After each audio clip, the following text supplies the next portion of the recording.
എന്നിവർ ചടങ്ങിൽ സംസാരിച്ചു. Kerala Vision News, Kochi. ആലപ്പുഴ ചന്തിരൂർ പാലത്തിന് സമീപം ക്രെയിൻ മറിഞ്ഞ് ഗതാഗതം തടസ്സപ്പെട്ടു. ഉയരപ്പാത നിർമ്മാണം നടക്കുന്ന സ്ഥലത്താണ് അപകടം. ഉയരപ്പാത നിർമ്മാണവുമായി ബന്ധപ്പെട്ട് രൂക്ഷമായ ഗതാഗത തടസ്സം നേരിടുന്ന പ്രദേശത്താണ് അപകടമുണ്ടായത്. കോട്ടയം ലാലം പഴയ പള്ളിയിൽ പുതുതായി നിർമ്മിക്കുന്ന കെട്ടിടത്തിന് തറക്കല്ലിട്ടു. രൂപതാധ്യക്ഷൻ മാർ ജോസഫ് കല്ലറങ്ങാട്ട് ശിലാസ്ഥാപനം നടത്തി. പാരിഷ് കൌൺസിൽ അംഗങ്ങളും വൈദികരും ഇടവകാംഗങ്ങളും പങ്കെടുത്തു. കൊല്ലം ചടയമംഗലത്ത് അയൽവാസിയായ സ്ത്രീയെ ആക്രമിച്ച പ്രതിയെ പോലീസ് അറസ്റ്റ് ചെയ്തു. ചടയമംഗലം സ്വദേശി ഗോപകുമാറാണ് പിടിയിലായത്. സ്ത്രീയെ വഴിയിൽ തടഞ്ഞ് പ്രതി മദ്യപിക്കാനായി 500 രൂപ കടം ചോദിക്കുകയും പണമില്ലെന്ന് പറഞ്ഞപ്പോൾ ആക്രമിക്കുകയുമായിരുന്നു. തിരുവനന്തപുരം പാലോട് പെരിങ്ങമല പാടശേഖരത്തിലെ കൃഷി കാട്ടുപന്നി നശിപ്പിച്ചതായി പരാതി. 50 സെന്റ് വരുന്ന ഭൂമിയിലെ കൃഷിയാണ് കാട്ടുപന്നി നശിപ്പിച്ചത്. വന്യമൃഗശല്യം രൂക്ഷമായതിനാൽ കൃഷി ഇറക്കാൻ കഴിയാത്ത സാഹചര്യമാണെന്ന് നാട്ടുകാർ. ഇടുക്കിയിൽ നാഷണൽ ആയുഷ് മിഷന്റെ നേതൃത്വത്തിൽ സൗജന്യ ആയുർവേദ മെഡിക്കൽ ക്യാമ്പ് സംഘടിപ്പിച്ചു. മൂന്നാർ ഗ്രാമപഞ്ചായത്ത് പ്രസിഡന്റ് ദീപ രാജ്കുമാർ ഉദ്ഘാടനം ചെയ്തു. തുടർന്ന് സൗജന്യ ആയുർവേദ മരുന്നുകൾ വിതരണം ചെയ്തു. തിരുവനന്തപുരം നെടുമങ്ങാട് കുപ്രസിദ്ധ ഗുണ്ടാ സ്റ്റംപർ അനീഷ് അറസ്റ്റിൽ. പിടിച്ചുപറി, കൂലിത്തല്ല്, ബഹളമുണ്ടാക്കൽ, സ്ത്രീകളെ ശല്യപ്പെടുത്തൽ തുടങ്ങി 30ഓളം കേസുകളിൽ പ്രതിയാണ്. കോടതിയിൽ ഹാജരാക്കിയ പ്രതിയെ റിമാൻഡ് ചെയ്തു. കൊല്ലത്ത് യുവതിയോട് ലൈംഗികാതിക്രമം നടത്തിയ പ്രതി പിടിയിൽ. ചിറ്റൂർ സ്വദേശി രത്നാകരനാണ് പിടിയിലായത്. ജോലിയുടെ ഭാഗമായി വീട്ടിലെത്തിയ ജീവനക്കാരിയോട് പ്രതി ലൈംഗികാതിക്രമം നടത്തുകയായിരുന്നു.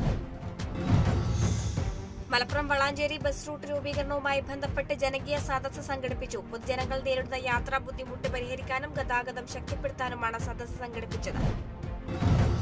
ആലപ്പുഴ തലവടി സ്വദേശി ഡോക്ടർ ജോൺസൺ വി ഇടിക്കുളയ്ക്ക് രാജ്യാന്തര സേവന പുരസ്കാരം. കൊൽക്കത്ത മിഷണറീസ് ഓഫ് ചാരിറ്റി ആസ്ഥാനത്തായിരുന്നു ചടങ്ങ്. International Charity Services Award chairperson Wildani Cupidon പുരസ്കാരം സമ്മാനിച്ചു. തൃശൂർ അന്തിക്കാട് ആടിനെ തെരുവ് നായ്ക്കൾ ആക്രമിച്ചു. കൂട്ടത്തോടെ എത്തിയ 7ഓളം തെരുവ് നായ്ക്കളാണ് ആക്രമിച്ചത്. അന്തിക്കാട് സ്വദേശി പ്രവീണിന്റെ ഉടമസ്ഥതയിലുള്ള ആടാണ് ചത്തത്. തൃശൂർ അരിമ്പൂർ പഞ്ചായത്തിന്റെ സഹകരണ സംഘത്തിന്റെ ഓണവിപണി ആരംഭിച്ചു. കൺസ്യൂമർ ഫെഡ് വഴി സാധന സാമഗ്രികൾ ശേഖരിച്ചാണ് വിതരണം.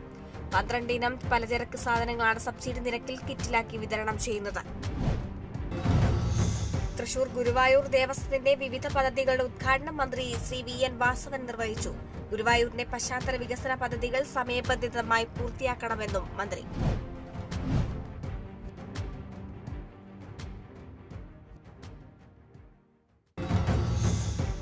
ആലപ്പുഴ ചന്തിരൂർ പാലത്തിന് സമീപം ക്രെയിൻ മറിഞ്ഞ് ഗതാഗതം തടസ്സപ്പെട്ടു. ഉയരപ്പാത നിർമ്മാണം നടക്കുന്ന സ്ഥലത്താണ് അപകടം. ഉയരപ്പാത നിർമ്മാണവുമായി ബന്ധപ്പെട്ട് രൂക്ഷമായ ഗതാഗത തടസ്സം നേരിടുന്ന പ്രദേശത്താണ് അപകടമുണ്ടായത്. കോട്ടയം ലാലം പഴയ പള്ളിയിൽ പുതുതായി നിർമ്മിക്കുന്ന കെട്ടിടത്തിന് തറക്കല്ലിട്ടു. രൂപതാധ്യക്ഷൻ മാർ ജോസഫ് കല്ലറങ്ങാട്ട് ശിലാസ്ഥാപനം നടത്തി. പാരിഷ് കൌൺസിൽ അംഗങ്ങളും വൈദികരും ഇടവകാംഗങ്ങളും പങ്കെടുത്തു. കൊല്ലം ചടയമംഗലത്ത് അയൽവാസിയായ സ്ത്രീയെ ആക്രമിച്ച പ്രതിയെ പോലീസ് അറസ്റ്റ് ചെയ്തു. ചടയമംഗലം സ്വദേശി ഗോപകുമാറാണ് പിടിയിലായത്. സ്ത്രീയെ വഴിയിൽ തടഞ്ഞ് പ്രതി മദ്യപിക്കാനായി 500 രൂപ കടം ചോദിക്കുകയും പണമില്ലെന്ന് പറഞ്ഞപ്പോൾ ആക്രമിക്കുകയുമായിരുന്നു. തിരുവനന്തപുരം പാലോട് പെരിങ്ങമല പാടശേഖരത്തിലെ കൃഷി കാട്ടുപന്നി നശിപ്പിച്ചതായി പരാതി. 50 സെന്റ് വരുന്ന ഭൂമിയിലെ കൃഷിയാണ് കാട്ടുപന്നി നശിപ്പിച്ചത്. വന്യമൃഗശല്യം രൂക്ഷമായതിനാൽ കൃഷി ഇറക്കാൻ കഴിയാത്ത സാഹചര്യമാണെന്ന് നാട്ടുകാർ. ഇടുക്കിയിൽ നാഷണൽ ആയുഷ് മിഷന്റെ നേതൃത്വത്തിൽ സൗജന്യ ആയുർവേദ മെഡിക്കൽ ക്യാമ്പ് സംഘടിപ്പിച്ചു. മൂന്നാർ ഗ്രാമപഞ്ചായത്ത് പ്രസിഡന്റ് ദീപ രാജ്കുമാർ ഉദ്ഘാടനം ചെയ്തു. തുടർന്ന് സൗജന്യ ആയുർവേദ മരുന്നുകൾ വിതരണം ചെയ്തു. തിരുവനന്തപുരം നെടുമങ്ങാട് കുപ്രസിദ്ധ ഗുണ്ടാ സ്റ്റംപർ അനീഷ് അറസ്റ്റിൽ. പിടിച്ചുപറി, കൂലിത്തല്ല്, ബഹളമുണ്ടാക്കൽ, സ്ത്രീകളെ ശല്യപ്പെടുത്തൽ തുടങ്ങി 30ഓളം കേസുകളിൽ പ്രതിയാണ്. കോടതിയിൽ ഹാജരാക്കിയ പ്രതിയെ റിമാൻഡ് ചെയ്തു.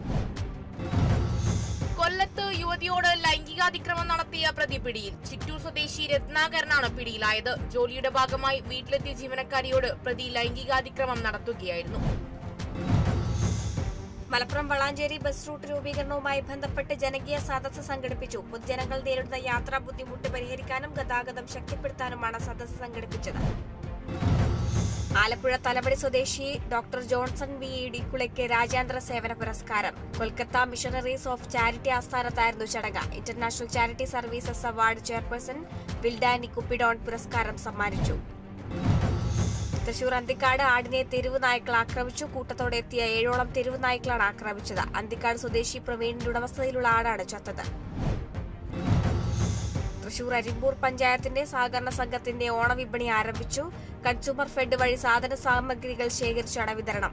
12 ഇനം പലചരക്ക് സാധനങ്ങളാണ് സബ്സിഡി നിരക്കിൽ കിറ്റിലാക്കി വിതരണം ചെയ്യുന്നത്. തൃശൂർ ഗുരുവായൂർ ദേവസ്വത്തിന്റെ വിവിധ പദ്ധതികളുടെ ഉദ്ഘാടനം മന്ത്രി ശ്രീ VN വാസവൻ നിർവഹിച്ചു. ഗുരുവായൂരിന്റെ പശ്ചാത്തല വികസന പദ്ധതികൾ സമയബന്ധിതമായി പൂർത്തിയാക്കണമെന്നും മന്ത്രി.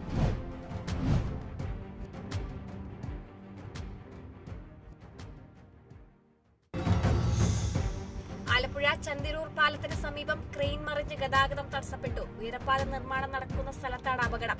ഉയരപ്പാത നിർമ്മാണവുമായി ബന്ധപ്പെട്ട് രൂക്ഷമായ ഗതാഗത തടസ്സം നേരിടുന്ന പ്രദേശത്താണ് അപകടമുണ്ടായത്.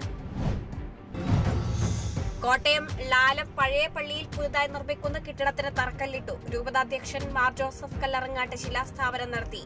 പാരിഷ് കൌൺസിൽ അംഗങ്ങളും വൈദികരും ഇടവകാംഗങ്ങളും പങ്കെടുത്തു. കൊല്ലം ചടയമംഗലത്ത് അയൽവാസിയായ സ്ത്രീയെ ആക്രമിച്ച പ്രതിയെ പോലീസ് അറസ്റ്റ് ചെയ്തു. ചടയമംഗലം സ്വദേശി ഗോപകുമാറാണ് പിടിയിലായത്. സ്ത്രീയെ വഴിയിൽ തടഞ്ഞ് പ്രതി മദ്യപിക്കാനായി 500 രൂപ കടം ചോദിക്കുകയും പണമില്ലെന്ന് പറഞ്ഞപ്പോൾ ആക്രമിക്കുകയുമായിരുന്നു.